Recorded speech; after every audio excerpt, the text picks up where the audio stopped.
1/4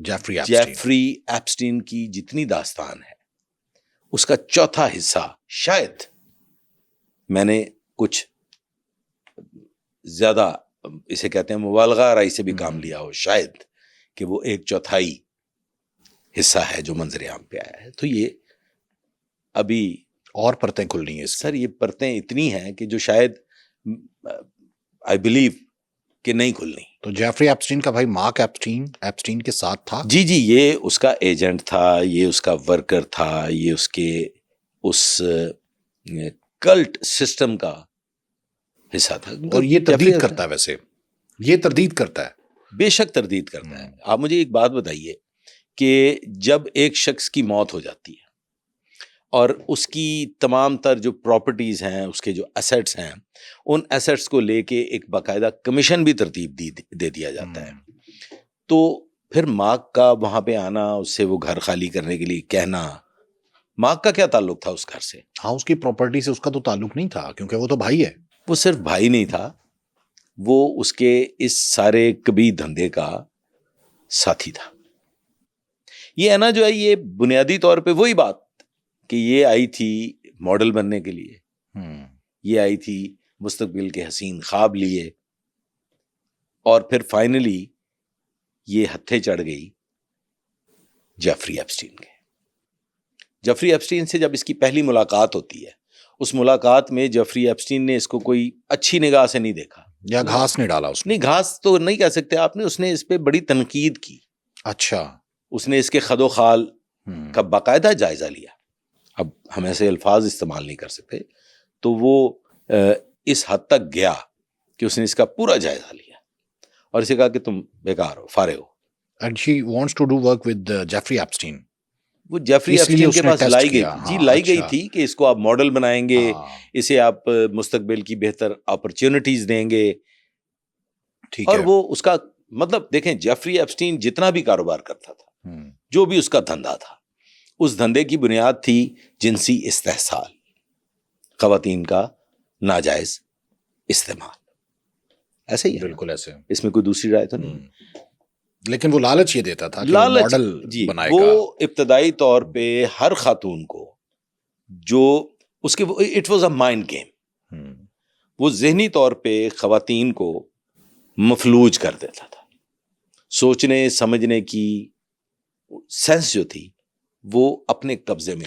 ظاہر ایک جو لڑکی گھر سے نکلی ہے وہ دولت کمانے کے لیے نکلی ہے، تو جیفری ایپسٹین کی دولت کی چکا چوند جو ہے وہ اسے اس کے ساتھ کام کرنے پہ مجبور کر دیتی تھی. مطلب وہ شہرت بھی دے رہا تھا، وہ اسکرین بھی دے رہا تھا، وہ بڑے پیجز بھی دے رہا تھا، اخبارات کی زینت بنا رہا تھا. تو پھر ظاہر ہے کہ وہ لڑکیاں کہتی تھی ٹھیک ہے. اور اس کے ساتھ جو ایپسٹین کے ساتھ جو لڑکیاں ہوتی تھیں، جو خواتین تھیں، جو بیسیکلی ٹریپرز تھیں، وہ یہ کام کرتی تھیں. جی، وہ آپ کا کبھی اتفاق ہوا ہے یہ جعلی پیروں کے ہاں جانے کا؟ بہت، میں نے بہت پکڑے ہیں. بلکہ وہاں پہ خواتین کے لیے کچھ خواتین ہوتی ہیں اور مردوں کے لیے کچھ مرد ہوتے ہیں جو اس کی پبلسٹی کر رہے ہیں، پبلسٹی بھی کر رہے ہوتے ہیں، اور وہ کچھ راز بھی لے رہے ہوتے ہیں، اور وہ پھر بتا بھی رہے ہوتے ہیں کہ جی پیر پہنچی ہوئی سرکار ہے. اور وہ جا کے پیر کو بتاتے ہیں، جعلی پیر کو جا کے پھر وہ جو کچھ سنتے تھے تو وہ بتاتے، جب وہ جعلی پیر کے پاس جاتے ہیں تو وہ پہلے سے وہ بتا دیتا ہے اور وہ اس کے جال میں. اسی طرح سے یہ جو خواتین جڑی ہوئی تھیں جیفری ایپسٹین کے ساتھ. اچھا، اس میں نا ایک انتہائی امپورٹنٹ بات، جیفری ایپسٹین کے ساتھ جو ایک خاتون مستقل بنیادوں پہ جڑی ہوئی تھی، وہ تو تھی وہ آئی ڈونٹ ریمبر دا نیم، جو اس وقت جیل میں ہے. اس کی دستے راست، ایک طرح سے کہہ سکتے ہیں آپ اس کی بیٹر ہاف، وہ مارولز یا اس قسم کا نام، مارلن کچھ اس طرح کر کے اس کا نام تھا. وہ اس کی مستقل، جو ابھی بھی قید میں ہے. جی، جو ابھی بھی قید میں ہے، اسی کی ساتھی ہونے کی حیثیت سے وہ جیل کاٹ رہی ہے. اس کے علاوہ بزمی صاحب، میں ماننے کے لیے تیار نہیں ہوں کہ بزمی کے ساتھ خواتین کسی غلط فہمی کا شکار نہیں تھی. ہر خاتون جو اس سے جڑی ہوئی تھی وہ کچھ ایسے ہی جڑی ہوئی تھی جیسے اینا، رشین لیڈی جس کی ہم داستان بیان کر رہے ہیں، وہ کچھ سے سبھی ایسے. اینا کا ایک بیان بھی ہے، وہ کہتی ہے کہ جو اس کارٹل کے لیے کام کرتے تھے، جو لڑکیاں تلاش کرتے تھے، وہ اکیلی میں نہیں تھی، بلکہ بہت سے لوگ تھے، بہت سی خواتین تھیں جن کو رہائش دی ہوئی تھی، جن کو کھانا ملتا تھا اور جن کو ایک ہینڈسم پیکج بھی دیا جاتا تھا. تو اینا نے تو اس بات کی تصدیق کر دی کہ بہت سی خواتین تھیں. دیکھیں آپ نے کسی کو قید خانے میں ڈالا ہو, آپ نے کسی کو باندھ کے رکھا ہو, تو وہ ایک بالکل ڈیفرنٹ صورتحال ہوتی ہے. یہ جو جیفری ایپسٹین کا کردار ہے, جیفری ایپسٹین کا جو سٹائل ہے, جو اس کا کلٹ سسٹم ہے, وہ سر اس میں مینٹلی آپ کو قید کر لیا جاتا تھا. اور وہ کہتا تھا کہ یہ کلٹ میرا ہے. باقاعدہ ایپسٹین اپنے آپریشن کو کلٹ فرقہ قرار دیتا تھا, بالکل, اور خود کو اس کا سربراہ کہتا تھا. یہ اس اینا کی سٹیٹمنٹ ہے, اینا کی سٹیٹمنٹ ہے, اور وہ جو کام کہتا تھا وہ کرنا پڑتا تھا. جی بالکل, چونکہ وہ آپ کو ذہنی طور پہ اس حد تک کیپچر کر لیتا تھا. ہیپنوٹائز کہہ لیجیے اسے, یا پھر وہ جو خواب دکھاتا تھا اور جو وہ اس کا جو لائف سٹائل تھا. اچھا, اب خواتین کے لیے یہ بہت بڑی بات ہوگی, جو نو آموز خواتین یا جو زیادہ سوشل خواتین نہ ہوں, اور وہ کسی ایسی سوشل ایکٹیویٹی میں انوالو نہ ہوں کہ جس سے ان کی انٹریکشن براڈر اسپیکٹرم میں بہت سے لوگوں کے ساتھ نہ ہو.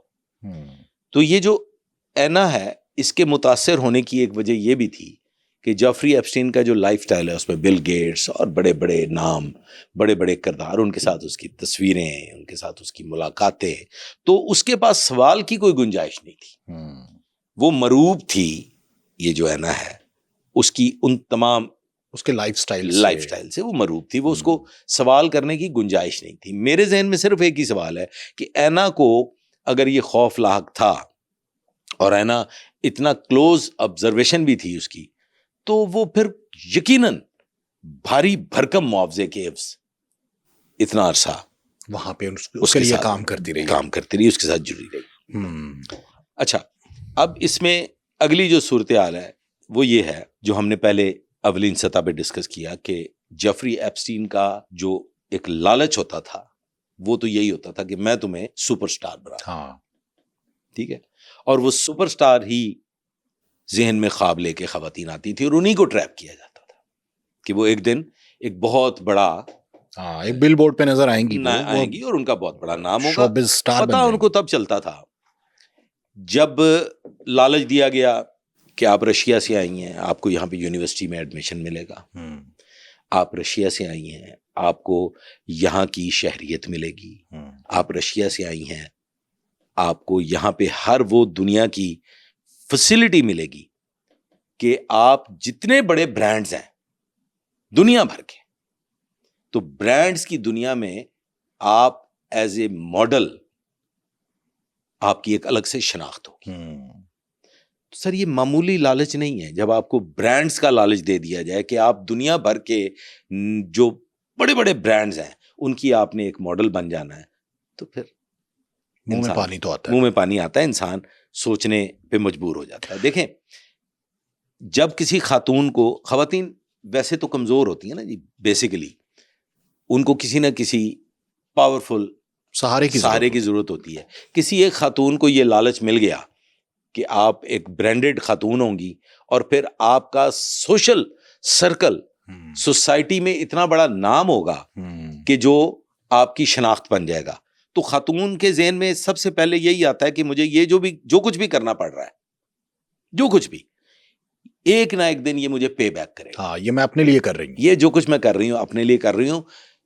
اور جیفری ایپسٹین وہ ایول تھا کہ اس کے چنگل میں پھنسنے کے بعد, میں آپ کی بات سے اتفاق کرتا ہوں کہ ہیپنوٹائز ہو جانے کے بعد یہ جو ہے نا ہے, اس نے کئی بار سوچا کہ میں فرار ہو سکتی ہوں, لیکن اس کا کہنا یہ ہے کہ میری یہ تمام تر سوچ جو تھی یہ فارغ ہو جاتی تھی.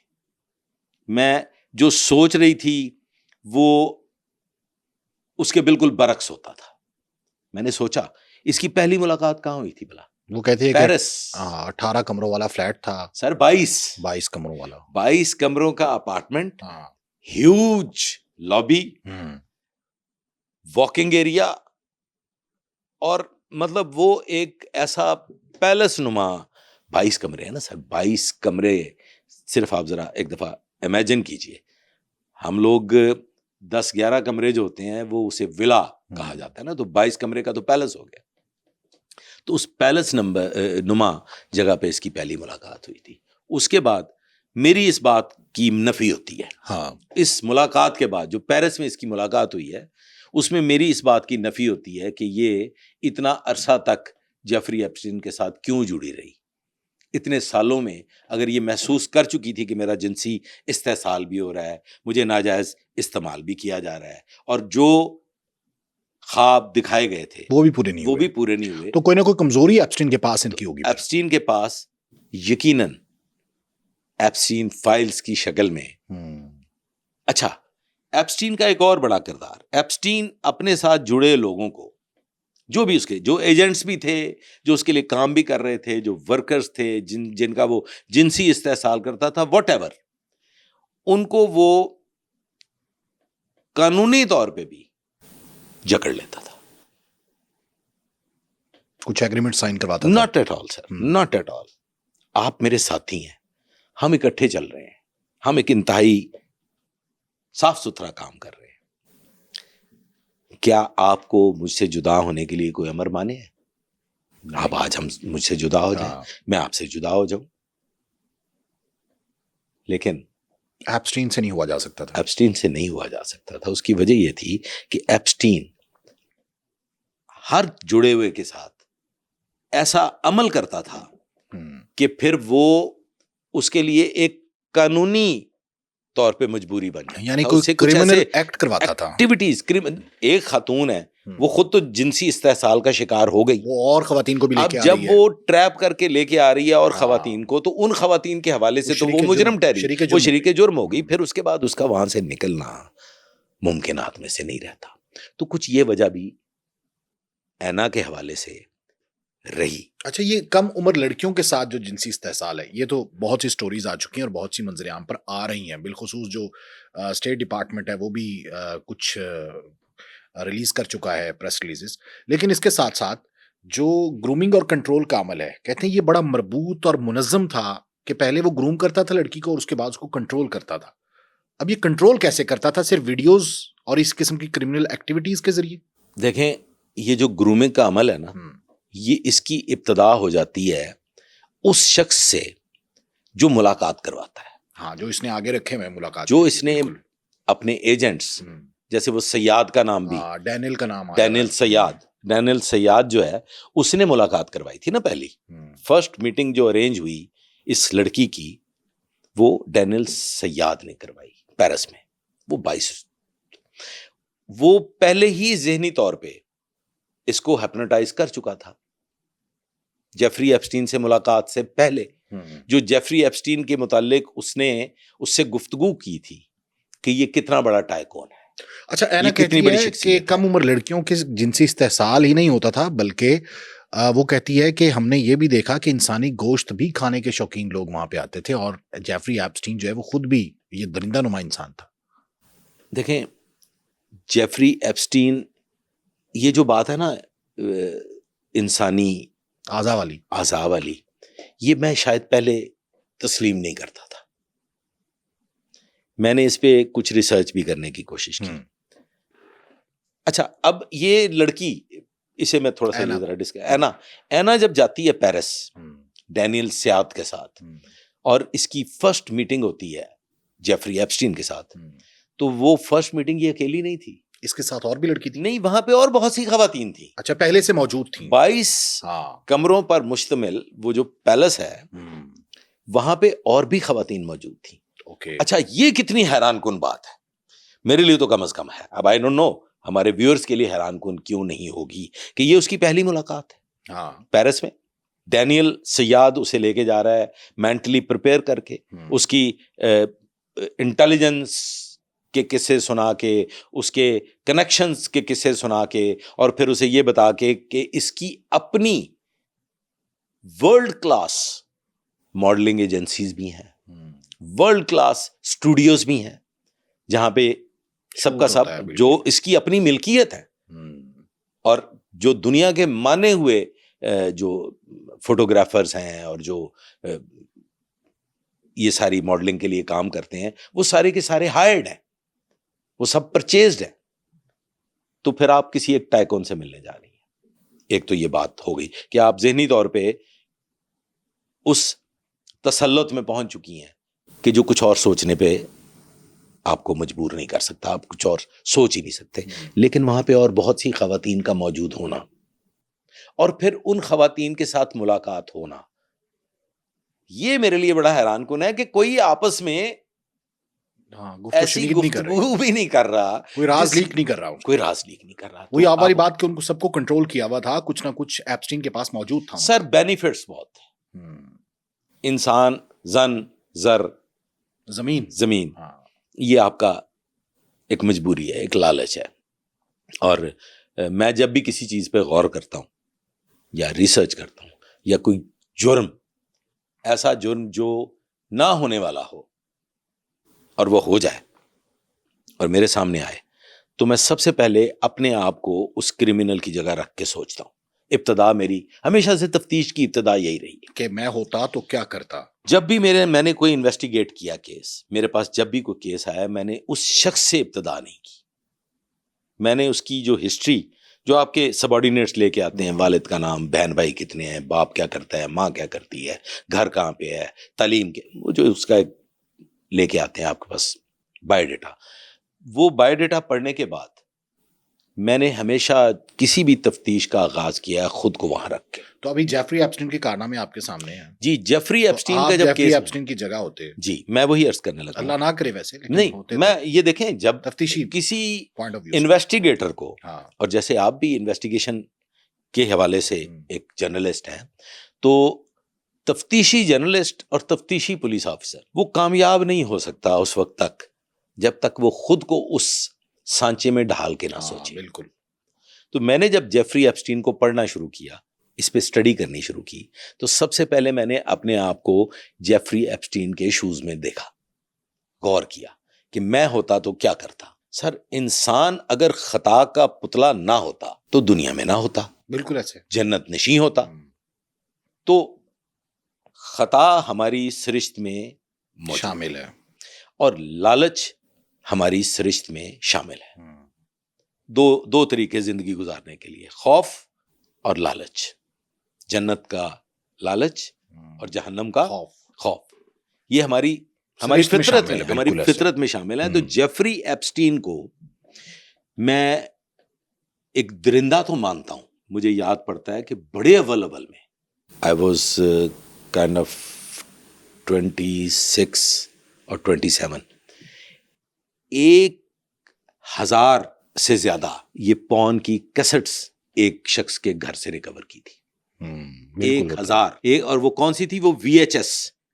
I don't know about that. VHS نہیں ہوتی جو کیسٹ, جو VCR والی, وہ 1000 ریکور کی تھی. اب مجھے یقیناً یہ دیکھنا تھا کہ یہ کیا ہے, کیونکہ آپ نے انویسٹیگیشن کرنی ہے, آپ نے اس کا ایک ریکوری میمو بنانا ہے, آپ نے اس کے اندر اس کی تمام تر تفصیلات لکھنی ہے. یہ وہ FBI والی بات آپ کر رہے ہیں کہ جب ایپسٹین کے آئلینڈ پہ ریڈ ہوئی تو اس کی تجوری سے وہ ساری چیزیں جو ہیں وہ غائب ہو گئیں.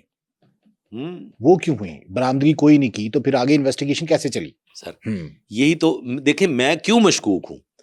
میں آپ کے ایک تازہ ترین کیس کی نسبت بھی بہت مشکوک ہوں, اس پہ بھی ہم بات کریں. ہاں, اس پہ آتے ہیں. وہ ویلنشیا والا جو کیس ہے, دیکھیں جیفری ایپسٹین ایک سٹیج ہے, اور پھر جو آپ غلاظت میں جب آپ کود جاتے ہیں تو پھر اس غلاظت کی کوئی حد نہیں. ظاہر ہے کہ جب انسان ویسے تو فرشتے سے افضل ہے, لیکن جب یہ گرتا ہے تو یہ شیطان سے بدتر ہو جاتا ہے, یہ کوئی بھی ہو. ایک بات تو طے شدہ ہے بزمی صاحب, اس میں کوئی دوسری رائے نہیں ہے, میں تو کم از کم ماننے کے لیے تیار نہیں. دیکھیں جیفری ایپسٹین ایک بات تو تسلیم شدہ ہے, لکھی پڑھی ہے.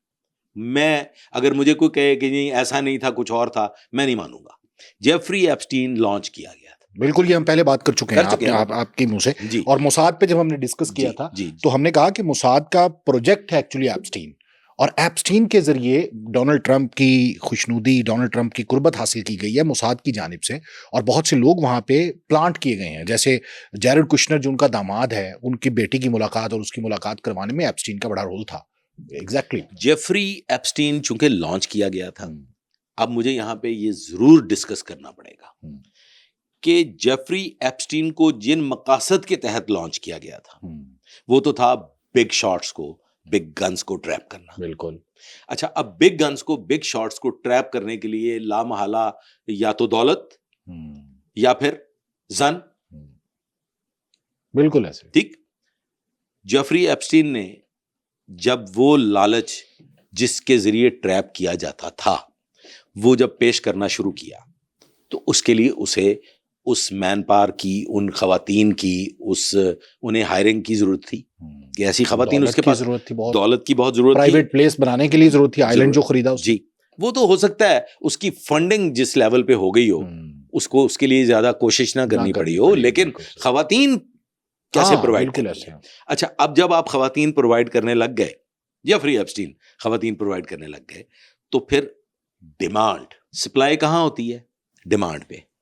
اور جب آپ ڈیمانڈ پہ سپلائی کر رہے ہوں تو پھر ڈیمانڈز میں چھوٹی بچیاں بھی آ سکتی ہیں, بچے بھی آ سکتے ہیں, اور اسی طرح سے اور بھی کبھی دھندے ہو سکتے ہیں. اور ایک چیز جو میں نے اسٹڈی کی ہے, اس پہ میری مکمل ریسرچ ہے, میں اس پہ ایک باقاعدہ تھیسس لکھ سکتا ہوں کہ انسان کی نہ تو لالچ کی کوئی حد ہے نہ ہی غلاظت کی کوئی حد ہے. ایسے ہی بالکل ایسے, بالکل جب آپ کسی بھی کبھی دھندے میں ملوث ہو جاتے ہیں, جب آپ کسی گندگی میں کا شکار ہو جاتے ہیں, تو پھر ایک سیٹسفیکشن لیول ہے.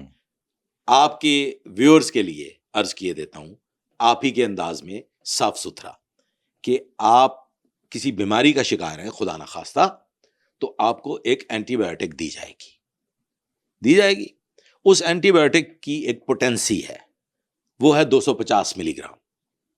تو جب آپ 250 ملی گرام کا کورس مکمل کر لیتے ہیں تو پھر وہ آپ اس کے امیون ہو جاتے ہیں. نیکسٹ ٹائم پھر 250 ملی گرام آپ کے لیے کارگر, پھر آپ کو 500 اور پھر 1000 اور پھر اس کے بعد بالکل ایسے اس کی. اچھا سر, آخری اس پہ سر مجھے اس بات اس پہ کمنٹ کر لیتے ہیں سر, مجھے یہ بڑا ضروری ہے, اس کو میں ایک کسی منت کی جانب لینا چاہ رہا ہوں. دیکھیں, یہی صورتحال رہی جیفری ایپسٹین کی. لوگوں کو پھانسنے کے لیے لڑکیوں کو ہائر کیا اور پھر ڈیمانڈ کے مطابق ہائر کیا, اور جب یہ سارا کچھ وہ کر رہا تھا تو he was a teacher initially. ابتدا میں وہ ایک ٹیچر تھا, ایلیٹ اسکول کا ٹیچر بنا تاکہ والدین سے تعلقات. اس کا مطلب یہ ہے بے شک والدین سے تعلقات, لیکن اس کے اندر وہ ایبلٹی, وہ کیپیسٹی تھی, بالکل وہ تھی کہ وہ کسی جگہ پہ ٹیچر بن سکتا تھا. Evil genius, evil genius. اب جب وہ غلاظت میں مبتلا ہوا, اس نے غلاظت میں بھی جینیس پن دکھایا, ایکسٹرا آرڈنری. وہ جب غلاظت میں مبتلا ہوا تو پھر غلاظت میں سیٹسفیکشن لیول, وہ امیون ہو جاتا ہے کسی ایک گناہ کو کرنے کے, پھر اس سے بڑھ کے کچھ ہونا چاہیے. یہ جو انسانی اعضاء کا آپ نے ذکر کیا تھا, انسانی اعضاء کے دو چیزیں میرے سامنے آئی ہیں. ایک تو یہ کہ کچھ پاورز کو گین کرنے کے لیے بالکل انسانی اعضاء کا استعمال, اور پھر کچھ لوگ ایسے, جیسے پاکستان میں ایک کیس ہوا, وہ جو اس سے گریوز سے 2 بھائی تھے سگے پاکستان, وہ نکال کے وہ ان کو باقاعدہ پکا کے کھاتے تھے. سر, اٹ از کالڈ ٹیسٹ بڈ. میں کافی پیتا ہوں, ٹیسٹ بڈ ڈیولپ ہوتے ہیں نا, ٹھیک نہیں, میں کافی پیتا ہوں. اب عام لوگ, یہ کافی بڑی میٹھی ہے, اس میں حالانکہ شکر نہیں ہے, لیکن میرے نظریے کے مطابق یہ بہت میٹھی ہے. میں جو کافی پیتا ہوں وہ کافی آپ نہیں پی سکتے, کڑوی بھی, وہ اتنی کڑوی ہوتی ہے. آپ کا ٹیسٹ بڈ جو ہے وہ آپ کے ڈیولپ ہوتے ہیں. میں اس کے ٹیکسچر کو انجوائے کرتا ہوں. اس کا مطلب پہلی دفعہ کسی نے کھایا گوشت تو پھر اس کے بعد اس کے ٹیسٹ ڈیولپ ہو گیا, اور یہ اسی طرح سے آگے بڑھا. اب جیسے میں کسی ریسٹورینٹ میں گیا, سوشی مجھے نہیں پسند نا, تو سوشی میں کھا نہیں سکتا. میں نے سامنے والا سوشی, میں نے آج تک سوشی کو ٹیسٹ بھی نہیں کیا ہوا. اسے دیکھ کے مجھے کچھ ہو رہا ہے. جی, میری نواسی, میری ایک بیٹی ہیں, اللہ تعالیٰ نے زندگی دے, ان کی مطلب they cannot live without sushi. ہاں, تو وہ کیونکہ ٹیسٹ برڈز جو ہیں وہ ان کے ڈیولپ ہو چکے ہیں. بالکل صحیح ہے. اچھا جی, اسسٹنٹ کے طور پہ زندگی, آخری اس کو کنکلوڈ کرتے ہیں. ایپسٹین نے میرے لیے کام کرو, میں تمہیں اصل کاروبار سکھاؤں گا یہ کہا, کہہ کر راغب کیا, مگر حقیقی کام نہیں سکھایا. پھر اس کے بعد 24 گھنٹے ڈیوٹی, باہر نکلنے پر پابندی, مالی انحصار, صرف ایپسٹین پر کوئی بینک اکاؤنٹ یا دستاویزات نہیں کھولنے دی گئیں. معمولی تنخواہ صرف ویزے کی وجہ سے دی جاتی تھی. جنسی بدسلوکی تسلسل سے جاری رہی. فرار ہونے والی ایک اسسٹنٹ کا تعاقب, نجی تفتیش کار, اور لاکھوں ڈالر کے بل بھیج دیے گئے. حساس مواد یعنی تصاویر اور ویڈیوز جمع کرتا اور شکر گزاری کے خطوط لکھواتا تھا تاکہ آواز اٹھانا مشکل ہو جائے. انہی خواتین کو مجبور کرتا تھا کہ وہ مجھے تھینکس لیٹر بھیجیں. ٹھیک ہے جی. معاونین کے درمیان بد اعتمادی پیدا کرتا تاکہ وہ ایک دوسرے کے قریب نہ آ سکیں. یہ کیا تھا؟ دیکھیں سر, بات اس طرح سے خود کو طاقتور کرنے کے لیے جیفری ایپسٹین جس دھندے میں ملوث تھا, جو کام وہ کر رہا تھا وہ کام جتنی چیزیں آپ نے بتائی ہیں، مالی استحکام کے بغیر، خواتین کی ہائرنگ فائرنگ کے بغیر، بینک اکاؤنٹس میں بدرجہ اتم دولت کے بغیر ممکنات میں سے نہیں تھا. جیفری ایپسٹین نے جو کچھ بھی کیا یہ صرف ایک جیفری ایپسٹین کی حد تک محدود نہیں، یہ بہت سے لوگ ہیں اس میں، یہ بہت سے لوگ ہیں جو ہم اولین سطح پہ بات ہم کر چکے ہیں اس میں. اچھا جی، اس پہ اب آ جاتے ہیں جی ویلنشیا ٹاؤن کیس پہ. ویلنشیا ٹاؤن کیس میں انکوائری ابتدائی ہو چکی ہے، تفتیش مرتب کر لی گئی ہے. جو ابتدائی تفتیشی رپورٹ ہے اس کے مطابق جو والدہ ہے، مدر ہے علینا، وہ قصوروار قرار پائی گئی ہیں. پہلے شوہر کو بلایا گیا، اسے حراست میں لیا گیا، لیکن اس کے بعد اس کو چھوڑ دیا گیا. تو ابھی جو ہے وہ اس کو بری ذمہ کر دیا گیا ہے. لیکن کہا جا رہا ہے کہ جو علینا ہے انہوں نے ہی اپنے بچوں کو نگلا ہے، انہوں نے ہی زہر دیا ہے. وہ شوہر کو بھی دینا چاہتی تھیں. کیا آپ اس تفتیش سے مطمئن ہیں؟ آپ نے مجھے بتایا کہ آپ کی کچھ ریزرویشن. جی میری ریزرویشنز ہیں، لیکن میں یہ جیفری ایپسٹین کو ون لائن میں کنکلوڈ کرنا چاہتا ہوں.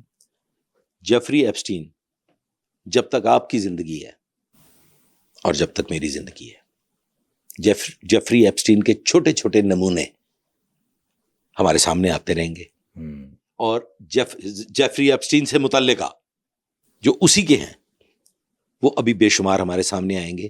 جیفری ایپسٹین ہمیشہ سوشل میڈیا کی بھی نظر رہے گا، ٹاک شوز بھی ہوتے رہیں گے، وہ زندہ رہے گا.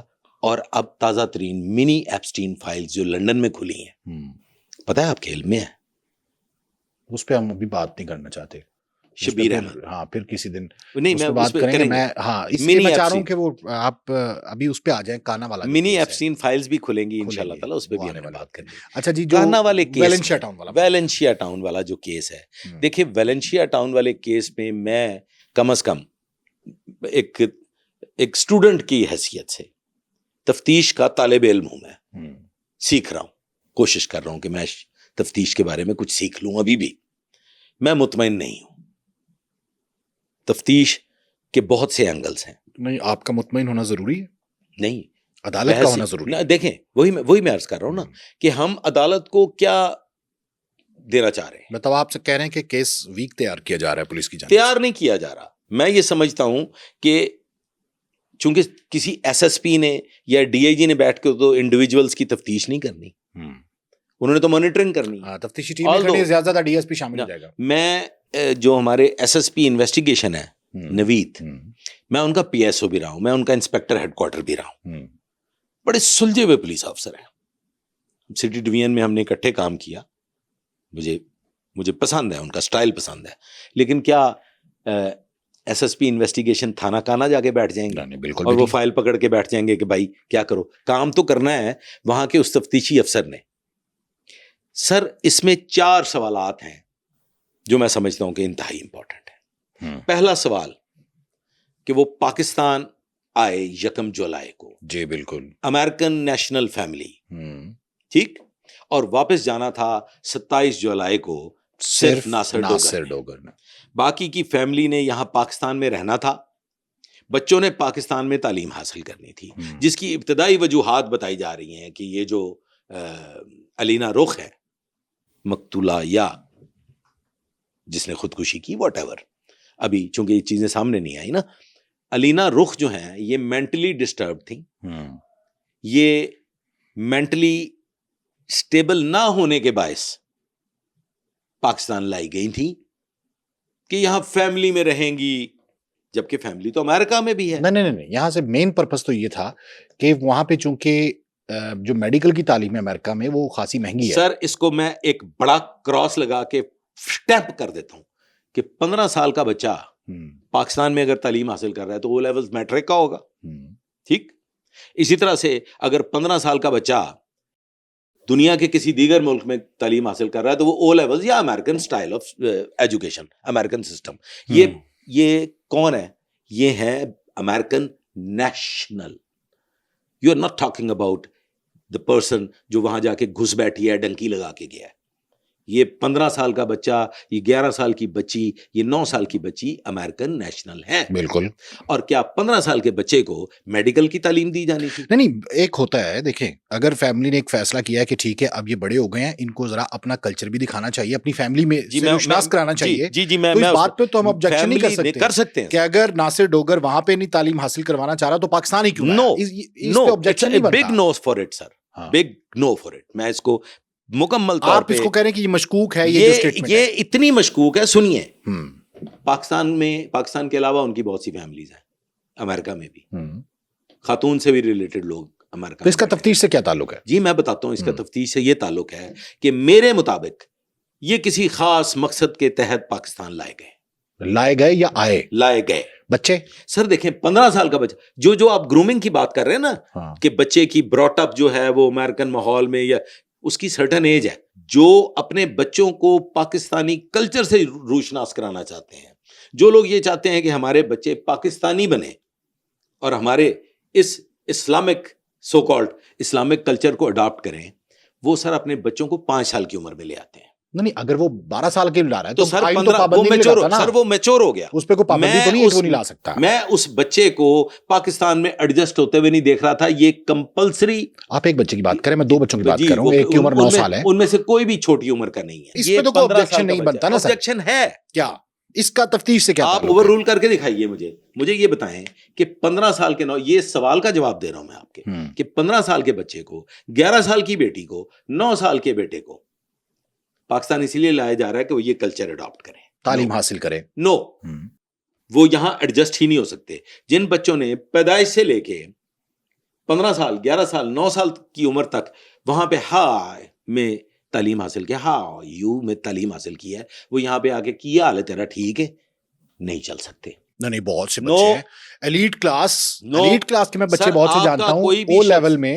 دیکھیں اسکولز یہاں پہ بھی اچھے ہیں کہ جو آپ کو پریپیئر کرتے ہیں. آپ کے بچے اچھے اسکولز میں پڑھ کے باہر جا سکتے ہیں، تو ان کے بچے باہر سے یہاں کیوں نہیں آ سکتے؟ Exactly this is what I am gonna explain here. دیکھیں ہمارے بچے یہاں پہ اچھی تعلیم حاصل کر کے باہر جا کے اعلیٰ تعلیم حاصل کرتے ہیں. میرا بیٹا آپ کہنے پاکستان میں نہیں کی جا سکتی. وہاں کا کلچر، وہاں کی سوسائٹی، وہاں کے ماحول کو جب ایک بار آپ اپنا لیتے ہیں تو ایک اڈلٹ جو 27-28 سال کی عمر میں بیرون ملک جاتا ہے، وہ 2-3 سال وہاں گزارنے کے بعد جب یہاں واپس آتا ہے تو وہ ہو کرتا ہے. تو یہ تو بچے ابھی کچی عمر کے تھے. یعنی آپ اس سے اندازہ لگانا چاہ رہے ہیں کہ موٹیو کیا تھا؟ There is something wrong behind it. Number 1. آگے چلیں. نمبر 2, ناصر ڈوگر کو اگر یہ علم تھا کہ میری بیوی ذہنی مریضہ ہے، جو چیزیں سامنے آ رہی ہیں، ناصر ڈوگر کو اگر یہ علم تھا کہ یہ پہلے بھی ایک سوسائڈ اٹیمپٹ کر چکی ہے، ٹھیک، تو اس نے پہلے مرحلے میں جب اسے یہ اطلاع دی گئی کہ تمہارے بیک یارڈ میں، تمہارے عقبی حصے میں بچوں کے کراہنے کی آوازیں آئی ہیں اور چھت سے ہمسائے کی بیٹی نے کچھ دیکھا ہے، تو کیوں نہیں گئے؟ کیوں ناصر ڈوگر نے اوائڈ کیا؟ اس کی وجہ کہ سن لیں، میں اس کی وجہ پہ بھی میں آ جاؤں گا. پوری ریسرچ کر کے بیٹھا ہوا جی، میں پوری تفتیش کی ہوئی ہے. ناصر ڈوگر کو یہ، میں نے سوال ذہن میں رکھیے گا کوئی بھی سوال کرنے سے پہلے، کہ ناصر ڈوگر کو یہ علم ہے کہ یہ پہلے سوسائڈ اٹیمپٹ کر چکی ہے. ناصر ڈوگر کو یہ علم ہے کہ یہ ذہنی مریضہ ہے. ناصر ڈوگر کو یہ اسے پاکستان لایا اس لیے ہے تاکہ وہ اس ماحول میں شاید بہتر ہو جائے، ذہنی طور پہ آسودہ ہو جائے. تو پھر ناصر ڈوگر کو جو پہلی اطلاع مل رہی ہے، تو کیا وہ پہلی اطلاع جو اسے ملی تھی وہ لاہور سے اس نے میاں والی جانا تھا؟ اچھا، وہ اس لیے نہیں گیا کیونکہ وہ بیوی نے کہہ دیا. میں بتاتا ہوں، وہ پہلے سوسائڈ اٹیمپٹ کر چکی ہے، بچوں پہ حملہ نہیں کیا اس نے کبھی.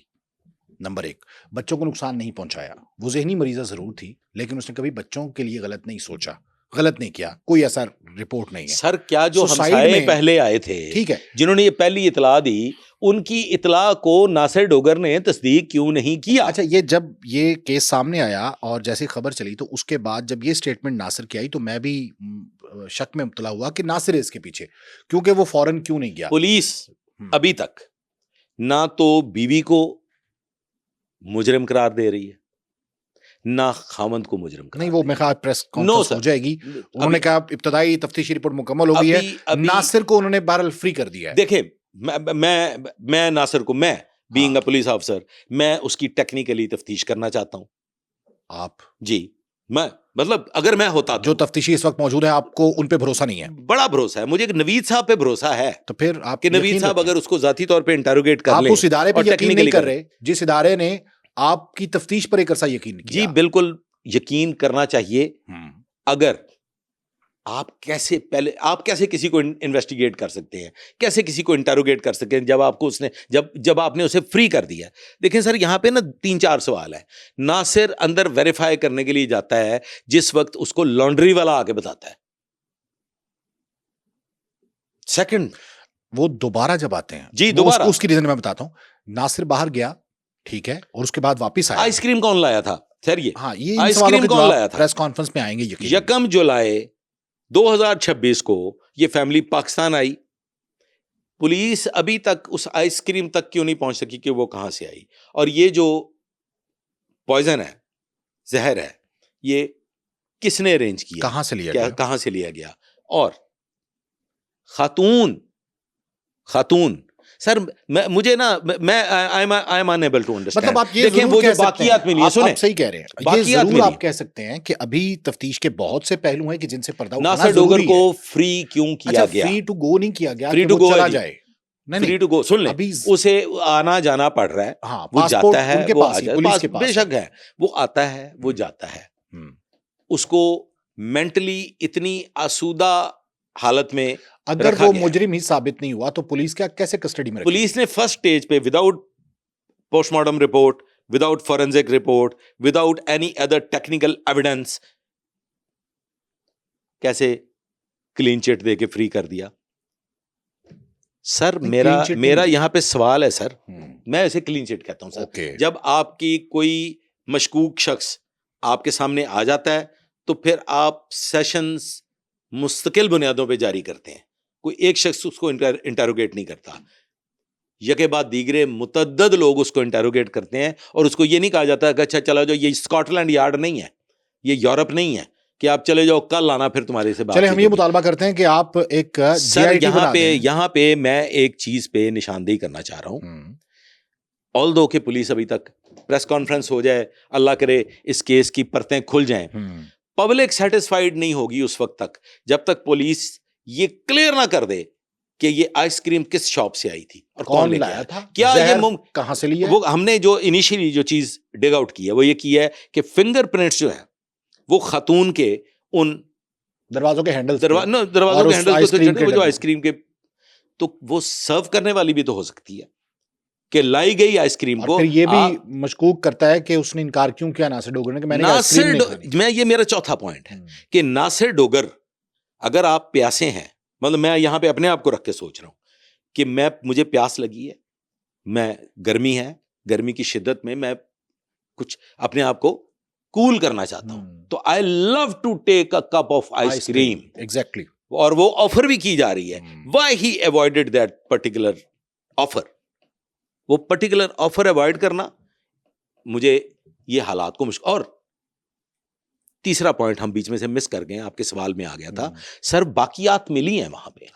ٹھیک، باقیات ملی ہیں وہاں پہ، وہ کس کے لیے چھوڑ دی گئی تھیں؟ انہیں کسی ٹوائلٹ میں، کسی فلش میں ڈسپوز آف کیوں نہیں کیا گیا؟ کیا یہ ایک ایویڈنس سوچے سمجھے منصوبہ کے تحت چھوڑ دی گئی کہ پولیس آئے گی اور اسے یہ باقیات ملیں گی، اس کا فورنزک ہوگا؟ یہ دس از دا پوائنٹ سر، یہ وہ پوائنٹ ہے جو بڑا ویلڈ ہے. آپ کے پوائنٹ ویلڈ ہے اور اس پہ تفتیش ہونا ضروری ہے. اور پولیس، جیسے آپ نے کہا کہ مجھے یقین ہے کہ پولیس جو ہے وہ اصل مجرم تک پہنچے گی انشاءاللہ. مجھے نوید صاحب پہ پورا ٹرسٹ ہے. نوید صاحب ایک مجے ہوئے پولیس آفیسر ہیں. ذیشان صاحب سے میری ذاتی یاد اللہ نہیں ہے، میں ان کو ذاتی طور پہ نہیں جانتا، لیکن افسر تو وہ بھی کمال کے ان کے جو یقیناً، لیکن چونکہ میں نے دیکھا نہیں ہے نا ان کو تفتیش کرتے ہوئے. نوید صاحب کو تو میں نے انٹروگیٹ کرتے ہوئے بھی دیکھا ہے، پارٹیز کو سنتے ہوئے بھی دیکھا ہے، سوال و جواب کرتے ہوئے دیکھا ہے، اور پھر میں نے دیکھا ہوا، مطلب ایک ساتھ ہم لوگوں نے درخواستیں بھی سنی ہیں، بینگ انسپیکٹر ہیڈ کوارٹر میں نے انکوائریز بھی کی ہیں, انکوائریز کے نتائج بھی ہم نے اخذ کیے ہیں, تو میں ان کی مینٹلی جو اسکلڈ پولیس آفیسر اس میں کوئی شک نہیں ہے, بٹ اسٹل آئی فیئر کہ ابھی تک یہ چیزیں, دو چیزیں, زہر کہاں سے آیا, آئس کریم کہاں سے آئی, اور کیا یہ ساری چیزیں اور پہلی کال پہ بچوں کو کیوں نہیں دیکھا کیوں پہلی کال پہ بچوں کو نہیں دیکھا گیا, پینک کیوں نہیں ہوا. میں نے عرض کیا, میں نے ابھی پچھلے اچھا وہ پینک نہیں ہوا سر, وہ پینک نہیں ہوا تو بھاگا نہیں نا, اس کی تو دوڑیں لگ جانی چاہیے تھی سر. میں نے وہاں پہ رکھا اپنے آپ کو, میں ناصر ڈوگر ہوں, خدا نخواستہ توبہ استغفار, اللہ معاف کرے ایسی صورتحال میں مبتلا نہ ہو شخص. اگر مجھے کسی محلے دار کی جانب سے یہ ہلکی سی بھنک بھی, تو میں ہو سکتا ہے میں وہاں گھٹنوں کے بل گر جاتا کہ میرے بچے یہ بتا رہے ہیں, یہ بچی نے دیکھا ہے کہ بیک یارڈ میں دیر از سم تھنگ رانگ. میں تو سر دروازوں میں ٹکراتا ہوا, دیواروں سے ٹکراتا ہوا بیک یارڈ میں پہنچتا اور جا کے دیکھتا, کیوں نہیں دیکھا ناصر ڈوگر نے. There is something wrong behind it sir, there is a big game. ٹھیک ہے, تفتیش کے بہت سے پہلو ہیں کہ جس سے پردہ اٹھانا ضروری ہے. بہت شکریہ آپ کا عوان صاحب. ناظرین, آج کا یہ پوڈ کاسٹ آپ کو کیسا لگا, کمنٹ سیکشن میں جا کر اپنی رائے کا اظہار ضرور کیجیے.